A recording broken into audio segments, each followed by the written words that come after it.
David Prater might not be a household name, but the music he helped create left a permanent mark on soul and R&B history. As one half of the legendary duo Sam and Dave, he belted out songs that still light up dance floors, from Hold On, I'm Comin' to the iconic Soul Man. Even decades after his passing, those hits remain staples on radio stations and movie soundtracks around the globe. Yet behind the harmonies and the synchronized dance steps lay a story of tension, heartbreak, and a tragic end that cut his life far too short. While many know the name Sam and Dave, far fewer realize the complex role David Prater played, or the struggles he faced along the way. It's a story of meteoric rise, backstage conflicts, and a sudden demise that left more questions than answers. Born on May 9, 1937, in the small town of Ocilla, Georgia, David Prater grew up in a family anchored by faith and music. The Deep South in the 1930s was a place of harsh realities, with limited opportunities and systemic barriers, especially for African Americans. Yet gospel choirs and church gatherings provided solace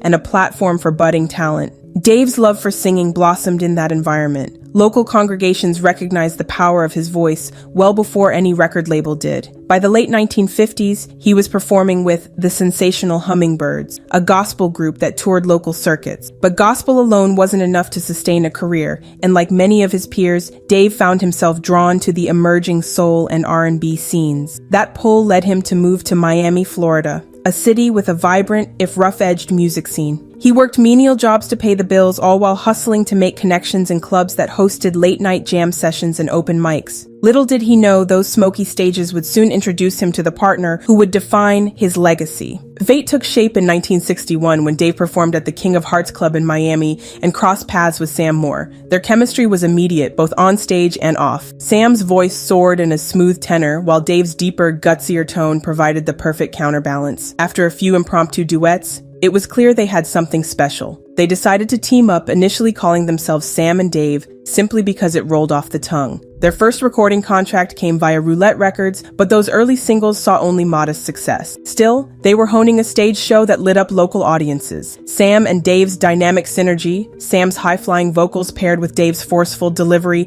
captured the attention of industry insiders. The real turning point occurred when Jerry Wexler of Atlantic Records noticed their potential and sent them to record at Stax Studios in Memphis. That single decision would elevate them from regional performers to national stars. At Stax, Sam and Dave found the perfect environment to flourish. Surrounded by Booker T and the MGs, the Memphis Horns, and legendary songwriters Isaac Hayes and David Porter, they had a musical dream team at their disposal. In the mid-1960s, the duo recorded a string of hits that became classics of the soul genre: You Don't Know Like I Know, Hold On, I'm Comin', and eventually Soul Man, which topped charts in 1967. Dave's rough-edged baritone meshed seamlessly with Sam's polished tenor, creating a call-and-response style that felt like a revival meeting set to a backbeat. On stage, they were often called Double Dynamite, known for suits drenched in sweat and crowds left gasping for air. Their interplay was electric, as if they were competing to see who could outsing or outdance the other. Critics raved about their live shows, describing them as an adrenaline rush of synchronized moves,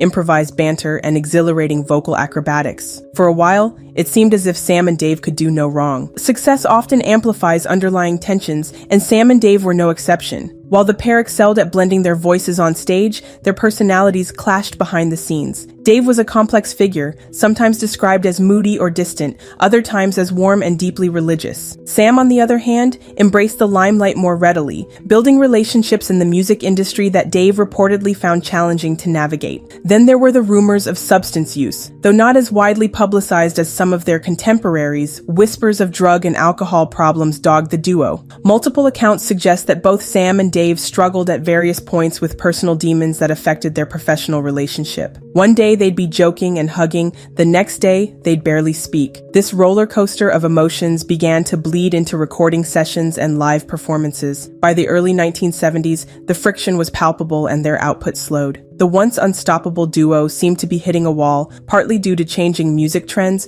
but also due to their inability to resolve personal conflicts. Complications arose when Stax's distribution deal with Atlantic ended, leaving Sam and Dave caught between two labels. They no longer had the full support of the Stax family that had fueled their greatest hits. While they recorded new material, it didn't achieve the same success. The duo continued to tour, sometimes earning rave reviews, but the spark that had once electrified the stage began to wane. By 1981, the differences between them reached a breaking point, and Sam and Dave officially parted ways. However, Dave continued performing under the Sam and Dave name with a new partner, Sam Daniels, leading to legal disputes. Fans were left confused as the group they saw advertised as Sam and Dave wasn't the original duo. Dave clung to the legacy, perhaps hoping to recapture that early magic or simply keep earning a living from the name that had made him famous. But the soul landscape had changed, disco had come and gone, and new wave was on the rise. The once dominant kings of soul found themselves playing smaller venues, overshadowed by younger acts. On April 9th, 1988, Dave Prater's life ended abruptly in a car crash near Sycamore, Georgia. He was only 50 years old at the time. News of his death barely made the front pages, overshadowed by bigger headlines and flashier stories. For many fans, it came as a shock to learn that half of Sam and Dave was gone, especially since the duo's heyday still felt so recent in the public consciousness. Some accounts suggest he was en route to see family. Others mentioned that he was attempting to mend personal relationships in his final weeks. Whatever the specifics, it was a sudden and heart-wrenching end for a man who had once commanded center stage in America's soul revolution. His passing left unresolved tensions. Sam Moore reportedly expressed sadness, but also acknowledged the long-standing friction that had kept them apart for years. Their story had ended not in triumphant reunion, but in a tragic question mark. Even fans who adored their music often found themselves unsure about how to remember Dave. Was he the troubled half of a famous duo, or a misunderstood genius overshadowed by both his partner and an unforgiving music industry? Despite these struggles, Dave Prater's contributions to music didn't vanish upon his death. The Rock and Roll Hall of Fame inducted Sam and Dave in 1992, 4 years after Dave's passing. Although Sam Moore attended the ceremony, Dave's absence felt like a glaring reminder of how his life had ended too soon. The duo's hits continued to find new life through covers, commercials, and movie soundtracks, most notably in the Blues Brothers' revival of Soul Man. Artists from Bruce Springsteen to Elton John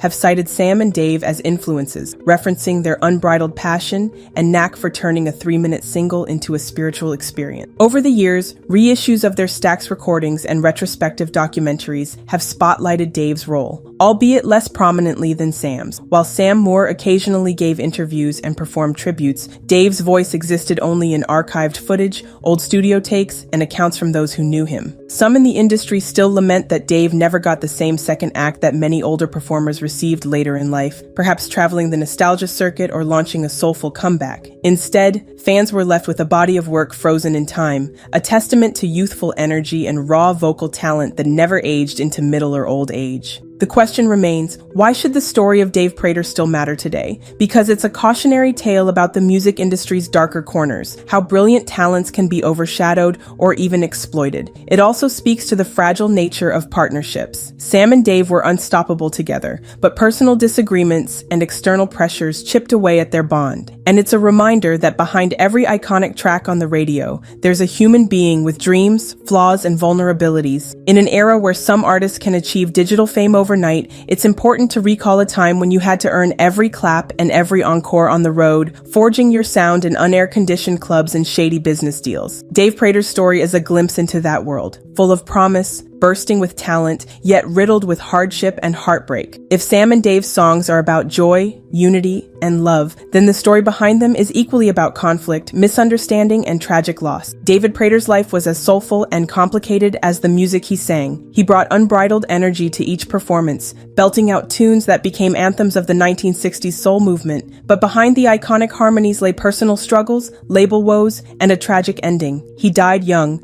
leaving many loose ends, friendships unhealed, partnerships fractured, and an entire fan base uncertain how to celebrate his legacy without the dominating presence of Sam Moore. Yet his influence still resonates in every cover of Soul Man, in each new wave of soul revival, and in the memory of what might have been had the duo reconciled or had Dave's life taken a different path. If you listen closely to those classic Sam and Dave tracks, you'll hear Dave's voice pushing and pulling, creating a tension that made those songs so compelling. That tension also existed in his personal life, culminating in a finale that felt abrupt and incomplete. And perhaps that's the greatest tragedy. A man whose voice once roared across packed auditoriums was silenced without the chance to fully tell his side of the story. Yet in the echoes of that voice, Dave Prater lives on, reminding us that soul music isn't just about hitting the right notes. It's about bearing your soul, even if the world never fully recognizes your worth until it's too late.